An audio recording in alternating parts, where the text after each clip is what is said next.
1, 2, 3, 4. Springtime, springtime, springtime, springtime. It's my screen time too. Springtime, springtime, springtime. Hello, and welcome to It's My Screen Time Too, the podcast where we review the programming the other critics ignore. Stuff made for kids.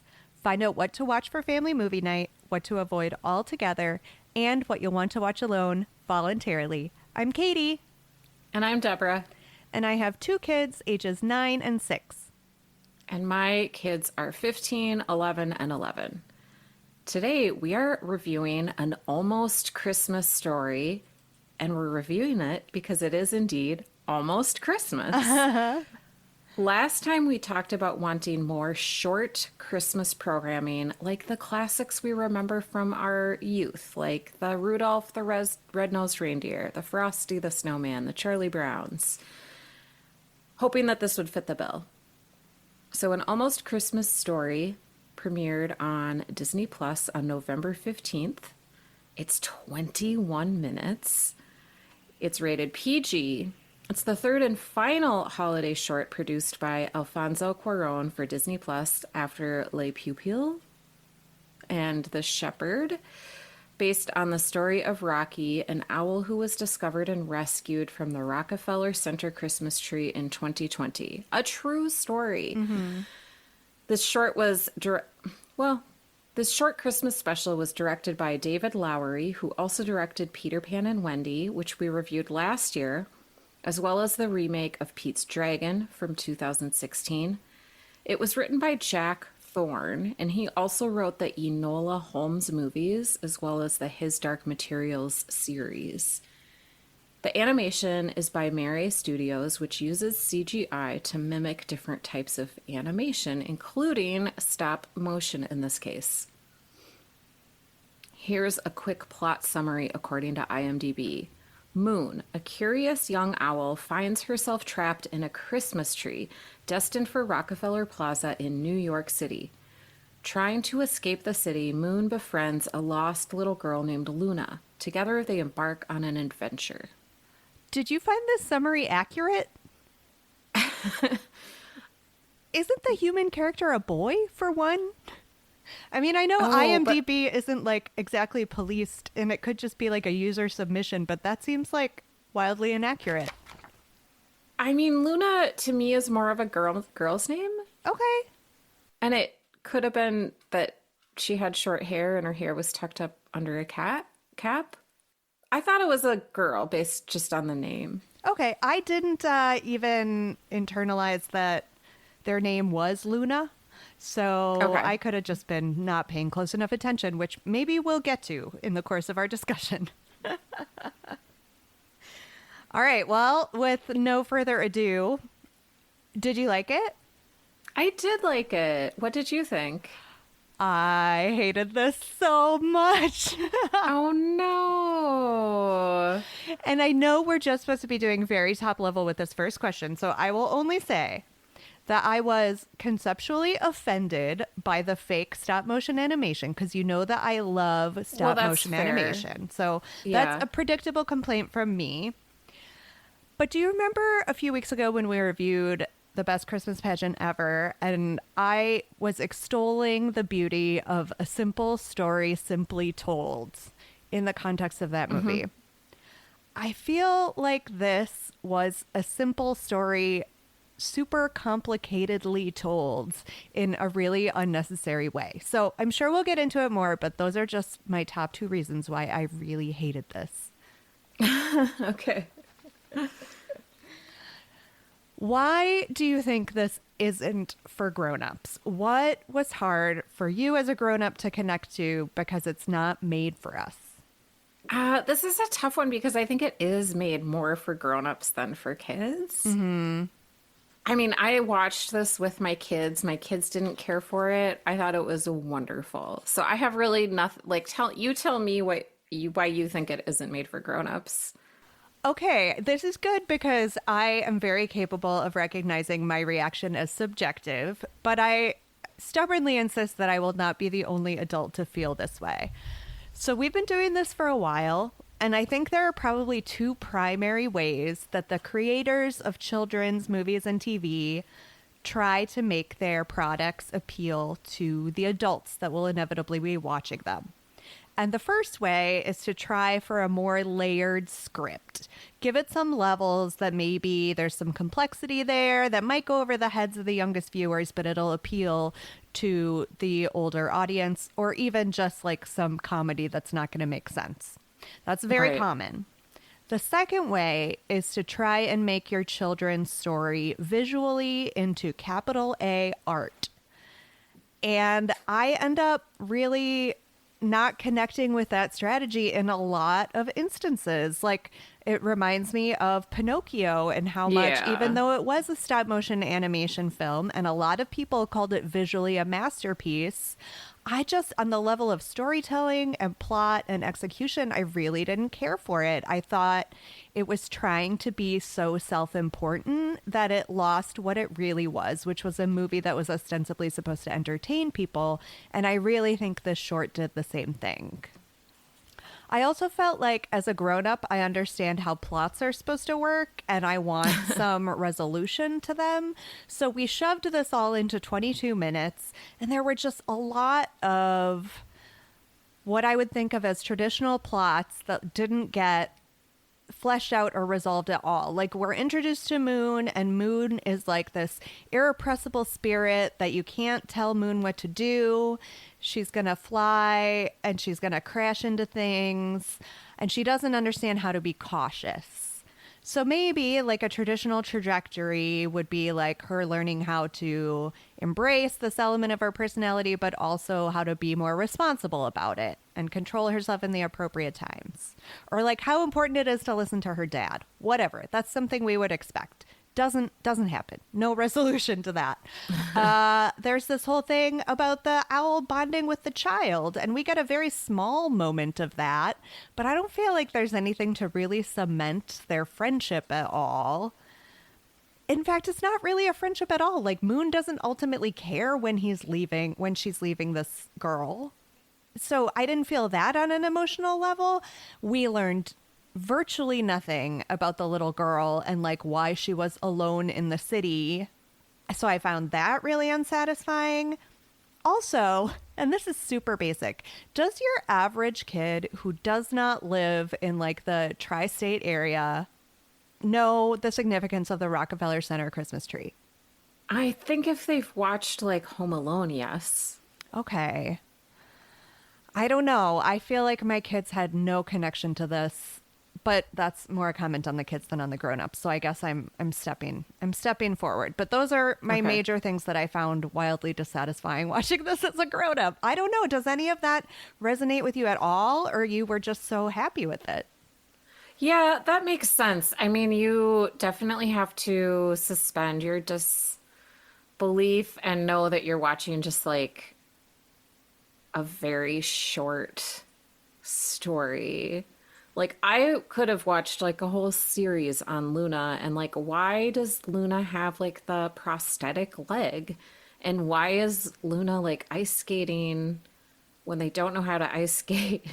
It's probably cost like $65 to rent one ice skate in Rockefeller Center, but she's like there on her own and doesn't know where she is. How did she get there? How did she get onto the ice?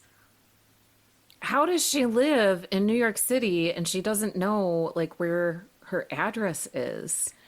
Yeah, at that age, like she's not a toddler. She's like 10, 11 years old, right? Yeah, I mean, it seems like maybe you get mixed up and turned around, but like a kid in New York City, they probably all know how to get home from like multiple different places. I mean, not to drop Home Alone a second time, but Macaulay Culkin could do it and he wasn't even from there. Right. So, yes, I acknowledge that there were a lot of plot holes. I think they didn't bother me as much because in that introduction of like the old man playing the guitar, he kind of says like you just sometimes want like a little bit of something that's evocative of the mood of Christmas. I liked that because that is what I want. I wanted to sit down with my family for 20 minutes. I didn't have time for a whole 2 hour movie, and so it was good. The animation, like, I totally see where you're coming from. The fake stop motion didn't bother me. And in fact, I really liked the cardboard backgrounds. Like, the trains are made out of, like, everything that's not like the characters themselves is, well, and even like the extras, they're all made out of cardboard. And I really liked that. Although it's like a very brown film. And that is not a traditional Christmas aesthetic, although maybe we are trending there because we will no longer have white Christmases because of climate change, and it's all going to be gray and brown. I think that's your most on-brand comment of the day. So well done. You got it out of the way early. I see what you're saying with the cardboard. Did I think that could have been innovative and fun? Yes. But instead, it was like this borrowed homemade aesthetic that was not homemade at all. It just felt like a giant cheat. Give me a stop motion animation in which the background characters and backgrounds are actually cardboard, and I would see maybe the charm in that. But in this instance, it just felt it felt entirely false to me. Okay. I mean, fair point. All right, now you get to take it away. Why is this for grown-ups, Deborah? I mean, the holidays are a hard time for a lot of people. And this, I mean, my understanding of it is like all the major world religions have holidays that fall, well, more or less sometimes fall in like the bleak midwinter because cultures need things to look forward to during the shortest days of the year because of seasonal affective disorder. And I like art like this that reflects like, yes, this is a celebratory time, but like a lot of people have mixed feelings about it.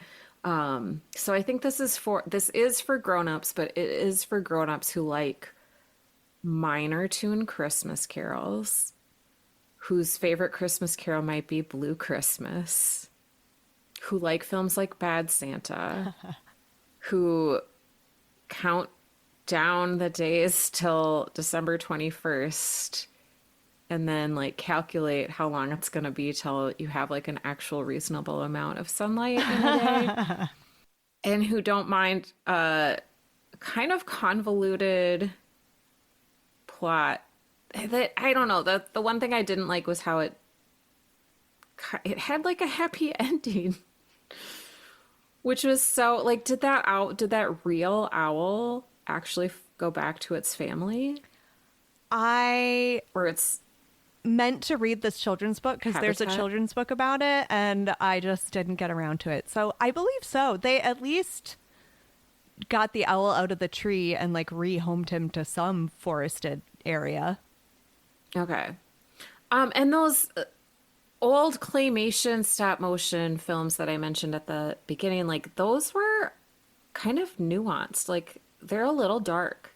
And so this, I thought, kind of upheld that tradition. I hear you. We just watched Charlie Brown Christmas, and I would argue that that also has that minor key tone to it, and I love totally. that so much. I love that Christmas special.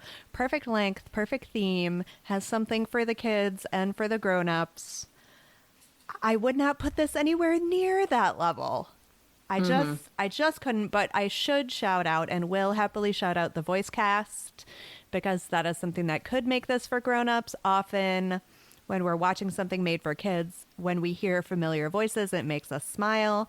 So you've got Jim Gaffigan playing Moon's dad. You've got John C. Reilly playing the super creepy troubadour.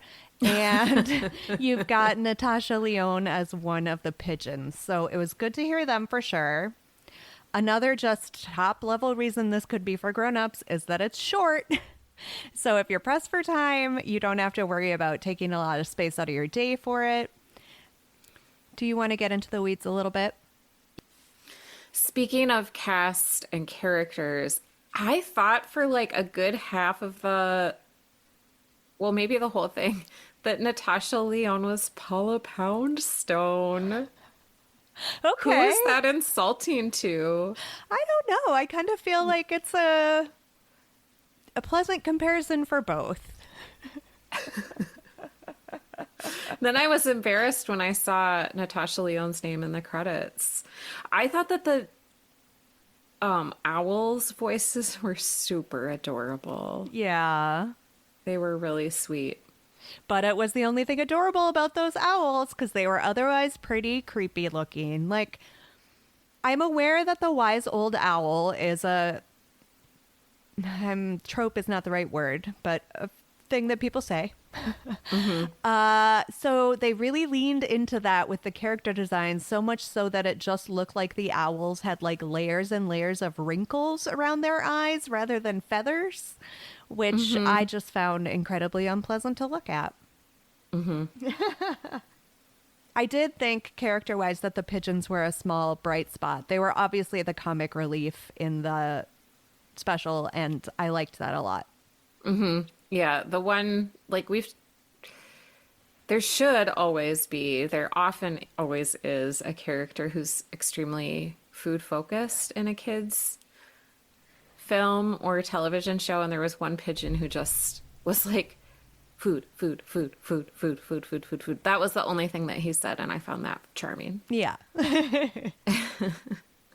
Do you have any thoughts on the writing? I liked it, but I think I'm curious about what the first script looked like. Because I wonder, was this possibly penned as a feature-length film? And then it got cut down and then greenlit as like a 20-minute special. Because I think you could do like a whole film based on these characters and their plights. Like I was saying, I would like to have more info about Luna. And I agree that could have helped with my issues with a lot of dangling plot threads. But I think that the agreement with Alfonso Cuarón was specifically for 3 shorts. I have not experienced these other 2 Christmas shorts, and I will tell you that after watching this, I'm not anxious to do so. Okay, I'm kind of want to watch them, so I right. can report back. I appreciate that. I did the one writing moment that I really liked, and I can't believe I'm being complimentary here, was the moment on the subway when Luna and Moon met and they were talking to one another without talking to one another, and they were just going on and having a whole conversation, but neither could understand the other, and I found that to be a charming moment. I liked that as well. That was cute. Talk to me about the music. Supposedly 2 original songs. And, John C. Reilly's whole shtick is that he plays the guitar and kind of sings, although not in a way that helpfully narrates the story. What did you think of the music? I thought it was nice and melancholy. It did also have a bleak midwinter, which is like one of my favorite Christmas carols, which Mine is too. a sad Christmas song. Well, is it even a Christmas? Anyway, bleak midwinter, and a very touching arrangement of it, I thought. So I liked the music. It's just all about mood, vibes, if you will. I don't. Ugh. I know. All right, tell me about the structure. How this movie was put together. I thought it was all right. Like, of course you get anxious when you see this tiny little baby owl making bad decisions and then wakes up and they've got like a broken wing and they're in the middle of the biggest... Is it the biggest North American city? Probably not, actually, but the most iconic Christmas scene in the most iconic urban Christmas area. And like it never really gets it is confusing because it's like not moralistic, but everything gets kind of wrapped up in the end in a happy ending way. I would have loved more of a story about like Moon. This is America's Christmas tree. This is like a symbol of hope and love for everyone in this city that's just striving in this dark time of year. I would have loved that kind of framing that, again, we didn't get. I've been talking about this throughout, but do you want to give me some more of your thoughts on the look of the movie? The color scheme for me was the biggest aesthetic departure from traditional Christmas movies and films, which like I said, I kind of liked. And I also liked the cardboard stuff, but it's not like the greatest animation I've ever seen. And you're right, it was very Pinocchio-like, and we hated that movie. Yeah. And it didn't appeal to kids either. It wasn't like a successful family sit. Well, what do you think? Is this good for kids? I mean, it's not bad. I honestly think for the youngest kids, this animation could be scary. I mean, if you look at John C. Reilly's face, it's like a weird, creepy wooden doll face. So I think you got to know your kids before you put it on. I don't think other than that it's actively bad for kids, but I don't think it's good. Like there's so much else you could watch even in this like short form time frame. Yeah, so that's my thought. How about you? Well, my kids really disliked it. And I didn't really ask them to articulate what it was exactly that they didn't care for. Probably everything that you're reacting to, though. I don't think it's like inappropriate or bad, but it's probably not going to be on our top recommendations of holiday films to sit down and enjoy with your entire family. Do you think that I've like totally regressed over the course of our reviewing things together and now my taste just is the taste of a child's? It's very possible. I don't think that, but that would be funny. You're just like, no, I'm just going to eat applesauce and mac and cheese. Which would be really helpful right now because Kenny has decided that he abruptly hates both of those things, and the amount of real estate they're taking up in our pantry is unacceptable. Oh, shoot. So scariness, other than the scariness, is there any and the creepiness? I mean, I guess those things both make this inappropriate or otherwise bad for kids. I don't think it's bad for kids to have like a range of animation and different looks and feels of how different artists represent the Christmas time, though. You're not wrong. I mean, we already do have these stop motion classics, so many of them in like the Rankin and Bass fold. Like we talked about Rudolph and The Year Without a Santa Claus and Santa Claus Is Coming to Town. Like those to me are so solid, and I will reach for those as an example of like a different artistic choice for Christmas movies well before I would reach for something like this because I object to it.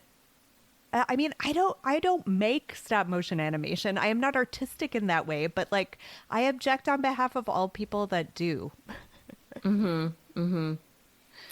Okay, this is a little bit maybe too tangential, but if you have a kid who likes to fantasize about being on their own and maybe would act on it, this might not be the show for them. Okay, because my brother's kids go to this school that just had an incident where like 4 fifth graders plotted and ran away together.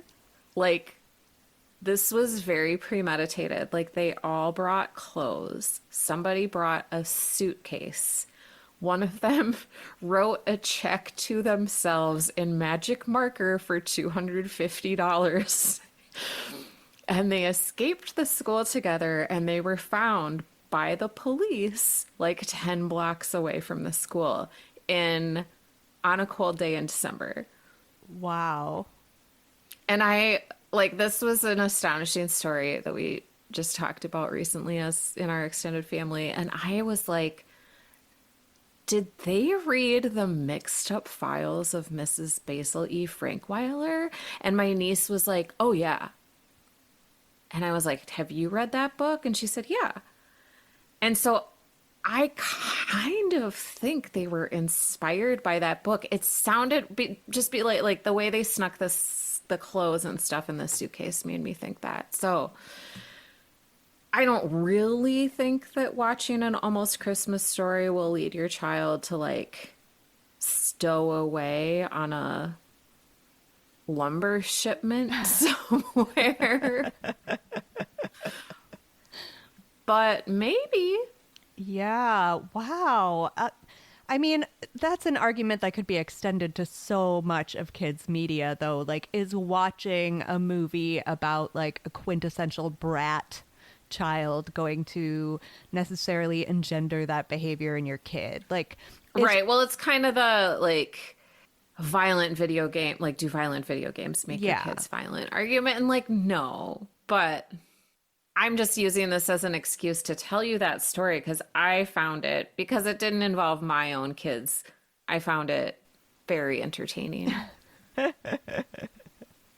And also because I knew it had a happy resolution. Like the kids were found. They didn't get up to anything dangerous. It's so funny that these texts that were so escapist and like wonderful to me, who is like a fundamental rule follower, like another kind of kid would take as a roadmap. I know. All right. Do you want to move on to our evergreen questions? Sure. What movie or show for grown-ups were you able to compare this to? This is not at all an adult movie, but the three pigeons reminded me very much of the three camels in The Star. Is that a repeatable Christmas movie in your household? For my younger two, it is. Mm-hmm. Yes, they liked that one a lot. I don't know that my kids even remember ever seeing it. Maybe we'll dust it off. It's like the Jesus and Mary and Joseph, like the actual in a manger Christmas story. So it is very Christian, but it's also very funny. Yeah. Well, like I said, I'm not providing any of that like Christian background to them otherwise at home. So I probably need my movies to do it.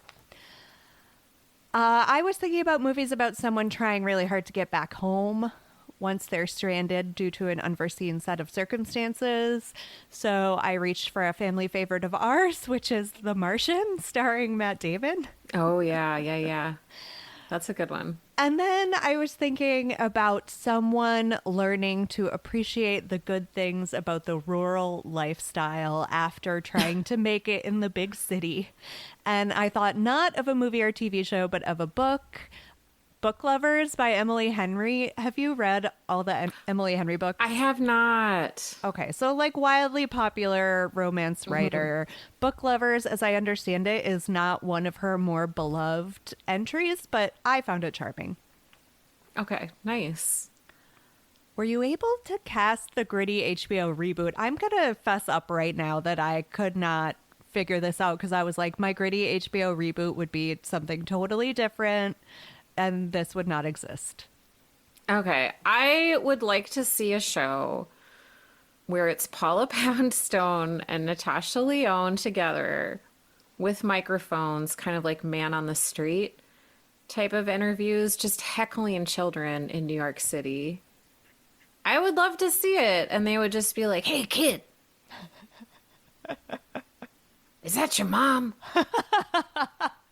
They would just like ask these like New York City lonely boys about like where they're going. Are they safe? What designer coat are they wearing? I kind of like this. You did great. Thanks. Do you think it was better when we were kids? You know, it might have been because we had like the cultural touchstones together of those claymation features and the Charlie Browns. I mean, if you watch this with your kids, probably nobody else they're socializing with is going to have watched it. And if they have, they're not going to talk about it. Yeah. So I think there's something to be said for all, and maybe this is being like very Christian centric of myself because it is Christmas stuff, but I think it's nice to have like something that a lot of people know about and have watched. Yeah, I mean, as we learned from this movie, Christmas is about love. And I think part of that is a sense of togetherness. So I can definitely follow you there. I too think that just we've talked about how crummy most of the examples of half-hour Christmas specials that have been made recently are.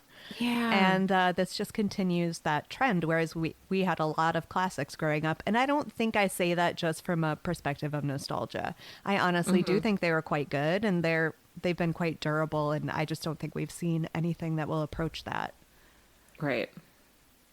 Would you ever watch this alone voluntarily? I kind of would, but because nobody else in my family is going to rewatch it with me. I know what you're going to say. Never, ever. Never, ever, ever, ever. Yeah. Ratings? 1 star. Ooh, I would give it a 3. I would say it's a see it. How about you, Katie? Skip it. Okay. Thanks for listening to our review of An Almost Christmas Story. Next week, we'll be back with a conversation about screen time in the news before going on break for the month of January. But don't worry, we'll be back in time for Valentine's Day. If you enjoyed our show today, please recommend the show to a friend that you think would enjoy it too, so that we can grow our community of parents for sanity and screen time. If you don't want to miss when we're back on our recording schedule, you can head on over to our website, myscreentime2.com, and subscribe to updates so that you don't miss our new episodes. Tune in next time for more real talk about the movies and TV we watch with our kids because we have to and sometimes because we like to. Bye.